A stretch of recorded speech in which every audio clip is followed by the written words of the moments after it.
अस्सलाम वालेकुम my YouTube family. आज मैं आपको प्याज के ऊपर चाय पत्ती जो है वो डाल कर दिखा रही हूँ, और अगर आपने कभी नहीं डाली तो ज़रूर डालिएगा, क्योंकि मैंने ये आज प्याज लिए थे और प्याज वाले ने मुझे ये बताया था, तो इसका एक बहुत ही ज़बरदस्त का कमाल है। तो आप भी ज़रूर इस तरह बना के देखिए। यहाँ पे मैंने प्याज ले लिए हैं, तो इन प्याज के तमाम छिलकों को मैं ऐसे उतार लूँगी। ये देखिए बारी बारी मैं तमाम छिलके जो हैं इसके वो उतार रही हूँ। आप ये ज़रूर बना के देखिएगा, यकीन मानिए आप जब बनाएंगे तो मुझे दुआएं देंगे।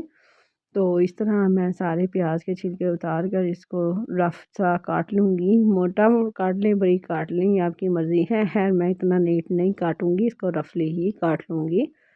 तो आप ज़रूर बनाइएगा और मुझे बताइएगा कि ये मेरा जो आपको रेसिपी है, ये तरीका है, कैसा लगा, और आप ज़रूर बना के देखिएगा। ठीक है जी। तो मैं फटाफट से यहाँ पे प्याज काट लेती हूँ और इसके छिलके भी उतार लेती हूँ।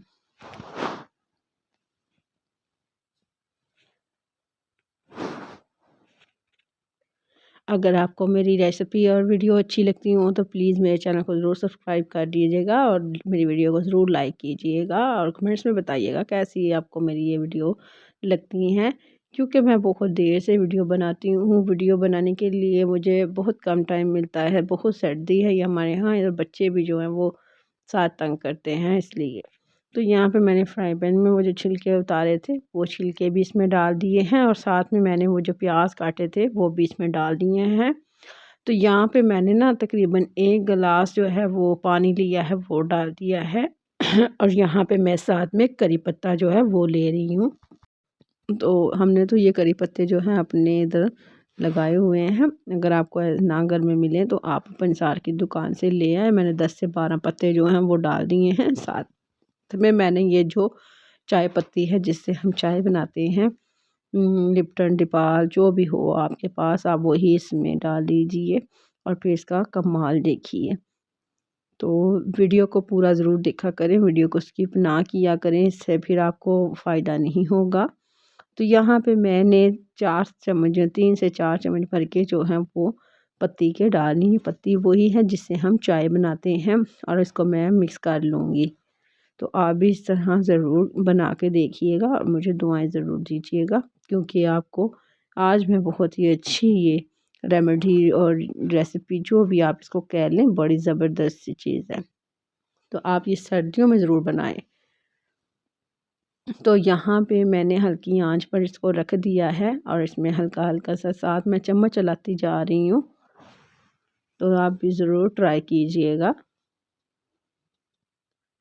क्योंकि हम इतनी मेहनत से आपके लिए वीडियो बनाते हैं। आप वीडियो को ज़रूर पूरा देखा करें, स्किप ना किया करें। कोई भी चीज़ इसमें से मिस हो जाए फिर उसका कोई फ़ायदा नहीं होता।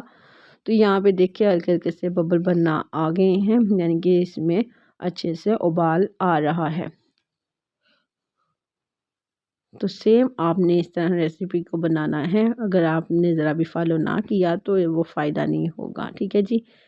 तो यहाँ पे ये देख लें, मैंने हल्का हल्का सा चम्मच चलाया है, हल्की सी आंच नीचे रखी है, और हमने अच्छा सा इसका एक जो कलर है, जैसे हम चाय बनाते हैं और कावे को पकाते हैं वैसे हमने पकाना है, और इसका अच्छा सा एक कलर निकाल लेना है। प्याज भी हमारे हल्के हल्के से इसमें जो है वो सॉफ्ट हो गए हैं।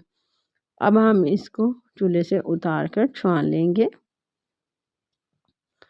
तो मैं एक छन्नी ले लूँगी, पोनी कहते हैं इसको, जो भी आप, उसमें हम इसको छान लेंगे।